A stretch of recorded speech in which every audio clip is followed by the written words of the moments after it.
Welcome to the Igniting the CEO Within podcast, where we interview successful high-level professionals to discover lessons they've learned throughout their career that can help ignite that CEO within you. I'm Mark McFatridge, and I'll be your host for the next 15 minutes or so. Our show is sponsored by Quaid, a nationwide community of CEOs and entrepreneurs. Quaid has developed Launchpad, which offers an opportunity for experienced executive coaches and fractional executives to become licensed circle directors.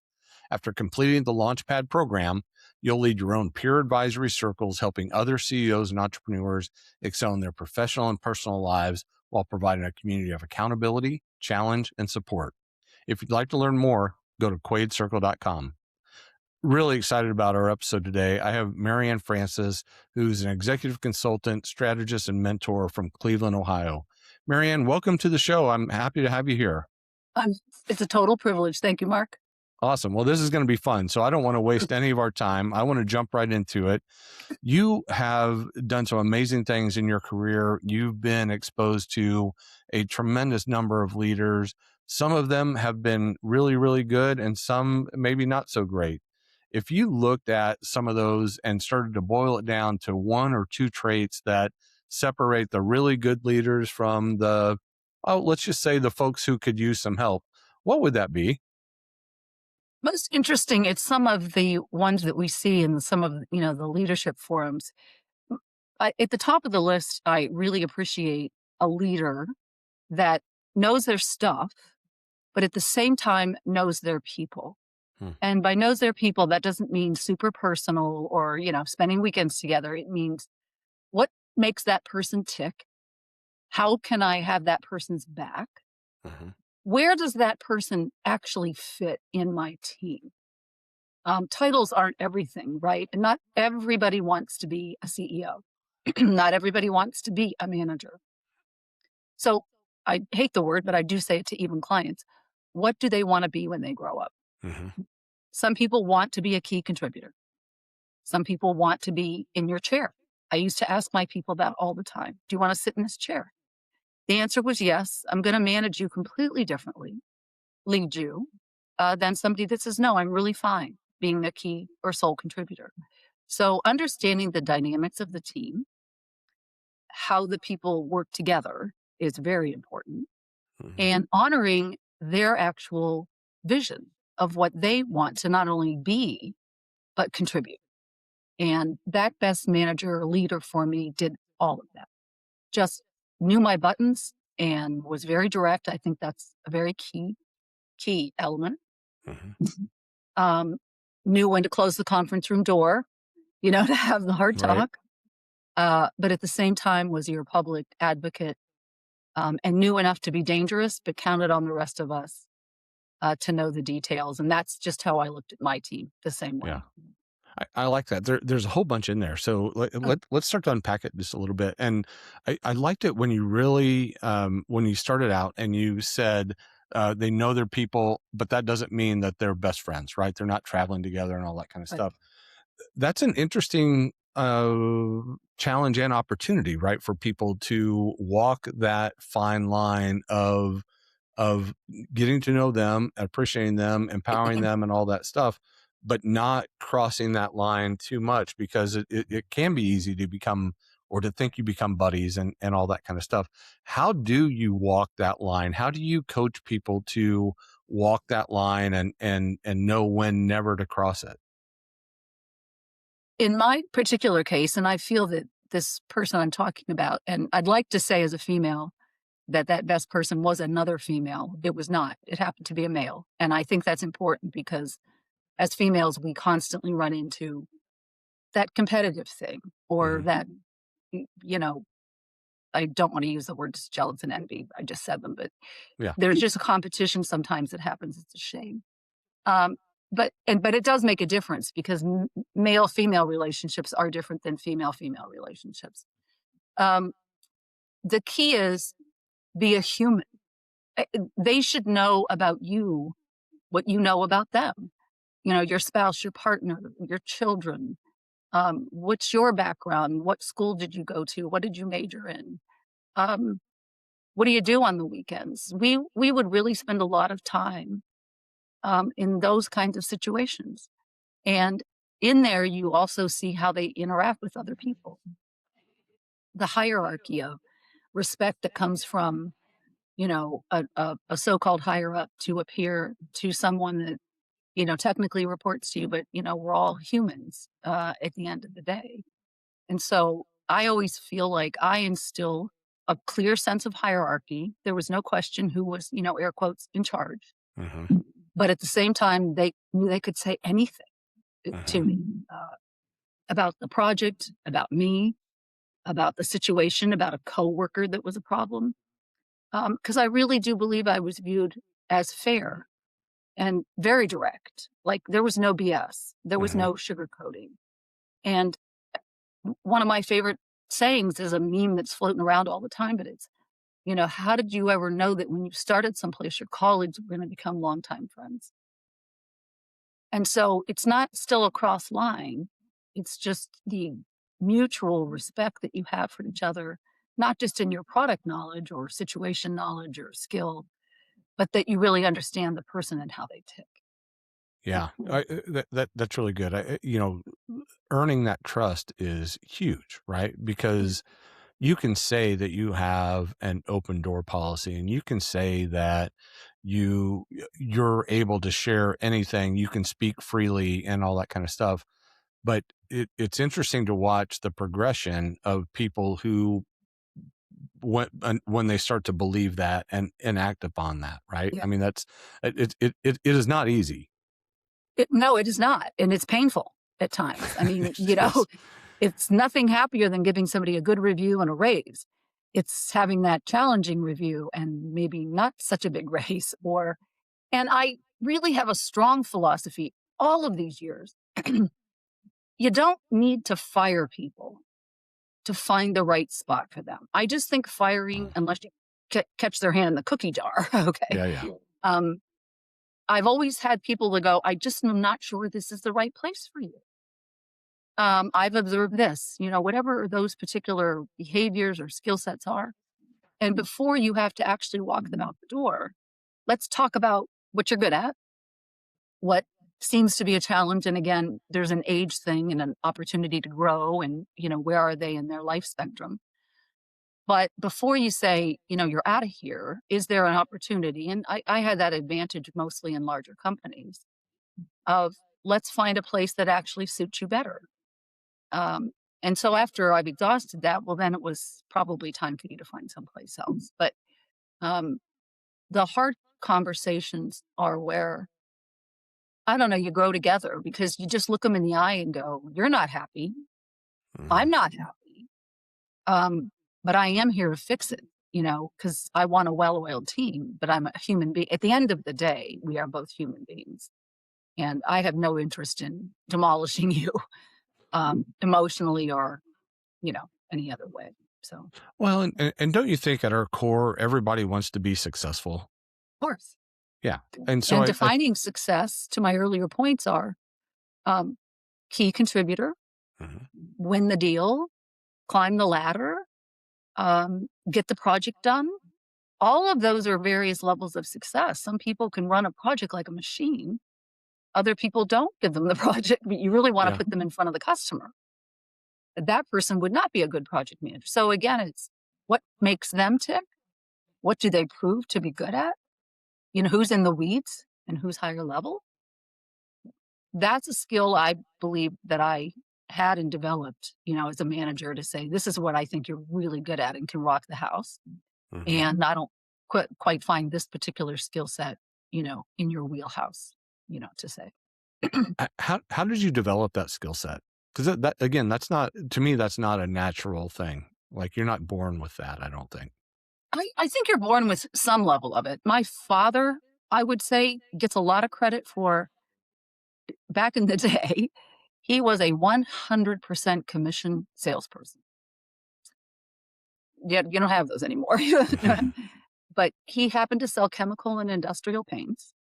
So those deals were big. Think water towers in a city. Okay, Mhm. those were that level of and he taught me how to respect your client, respect your coworkers. They will do anything for you if they feel that you have their back and you respect them as people and as well as their contributions. And, I witnessed him doing that as I grew up, and it just carried forth through school. I was one of those darn people that was a captain of the cheerleaders, captain, president of the board, darn president of every board, from school board to industry board to, Right, right. chair of committees. And so, I don't know. Somebody once said to me, I teach fitness on the side, and we went into some training class, and I don't know, I had some ideas for the trainer of the trainers. And I just said, hey, what if we, tried something like this? Would anybody enjoy it? And she, of course, said, wow, good idea. That's fine. But afterwards, these two colleagues just said to me, she goes, you just ooze management. Like, I don't know how you ooze that. But I just said, well, thanks, because it's being direct, but being respectful at the same time and not being afraid to speak up, whether it's up peers or, folks that happen to report to you. You just have to figure out how to talk to each one in a respectful way. Yeah, I like that. In your bio, as I was introducing you, I used the phrase mentor. What role have mentors played in your life? There was never such a thing as a formal mentor in my, career. It was, you did find that person. Sometimes they were a peer, and sometimes they were, in my case, the mentor, if I had to identify him as the same manager or leader I'm talking about, as far as um, the way that he approached the situation, the way that he approached his people, his ridiculous skill. And I have about 8 global mentees right now. Hmm. And I have, 3 or 4 repeatable lines that I use all the time. And I won't swear, but one of them is close to know your stuff. Mm-hmm. Know it. Especially as a female in a financial services field, know it. No fake it till you make it and imposter syndrome stuff, right? You've got to. Number 2, make them need you. Hmm. Make them say, I need Marianne in this meeting. I need Marianne on this project. I need Marianne at this client meeting. Whatever that skill set is, you want them to feel that way. You can't tell them to need you. You can't just say I'm the token female or wait. You have to make them need you. And know the difference between assertive and aggressive. Hmm. Especially as females, assertive is important. Aggressive does more harm than it does good. It doesn't make you look good, and it doesn't make the other person feel good. So that balance of, commanding respect, and I'm not going to put up with certain behaviors is a fine balance. And so I do spend a lot of time with these young, mostly women, with just know your craft, know inside and out. Mm-hmm. I hate the whole you have to be better, but the better you are, the better it is. And make them need you. Whatever that means, community, volunteering, at the job. Yeah, and then look like not just look like what you're talking about, but that you enjoy. I mean, the 2 biggest compliments I received, one was from a partner, one was from a C-suite client, a huge client. One called me contagious and one called me infectious. Those are the 2 best compliments I've ever had. Not like you, and yes, you know your stuff. That's a good compliment too. Yep. Yep. But I act and look and talk, and it's very clear I really enjoy, the conversation. I enjoy trying to educate. I enjoy trying to sell, for lack of a better word, design and encourage people to deliver. I enjoy that, and I think it shows. At least that's the feedback. Yeah, 1,000%. You can feel it. Yeah, I don't know. I need to. I don't know that I'm going to call anybody contagious. But maybe I don't know. We'll see. I'll have little to work dangerous on that. today. Right. Yeah. Marianne, this has been an absolute joy. Would you do me one favor? Would you think back to 21-year-old Marianne and think about one thing that you wish she knew that you've learned over these years? You can do it. And it sounds trivial and trite, but as a 21-year-old female in financial services, I was told no so many times. I was told how to dress. I was told how not to dress. I was told women go this far, they don't go any further. I've been called little lady, way too many times. And the 20, I would tell another 20, don't give up. Just do not give up. Figure out what you want to do. Again, not everybody can be the CEO. And just fight for yourself and, course correct where needed. But that's how I talk to the 21-year-olds today, or the 30-year-olds with, nothing. Yeah, everything's earned, period. Yeah. It's earned. Respect is earned. Your knowledge is earned. It's earned. I love it. I love it. All right. Do one last thing for me. Would you share with our audience what a typical engagement with you looks like, and how can people get a hold of you? Hold of me is somewhat easy. On LinkedIn, it's my name, Marianne Francis. In there, you'll find my email and any other way to contact me. A typical engagement with me is, I love to start at I believe in what, why, and how. What is it you're trying to do? Why? And then how do we want to do it? Some people start at the how, like I must do this, but why? So what are you trying to do? Why are you trying to do it? It could be qualitative. It could be quantitative. How are we going to do it? And then what are your metrics for success? How do we build together the 3 or 5 checkpoints that say we're on our way or we've done it? By laying out a roadmap, because I'm not, in the weeds kind of person per se. So, we don't have to get way down in there. It's more like creating a strategic roadmap and then figuring out, do you need somebody to help you with it? Is that your wheelhouse, or do we need a partner in this event? And that's true with a person, and it's true with a client. You really want to build this product, or maybe we should go find a partner that already does. And then how do you know at the end of the day that you've been successful? Love You'd it. be surprised how many people and or corporates don't answer. And I do say this to corporate C-suite.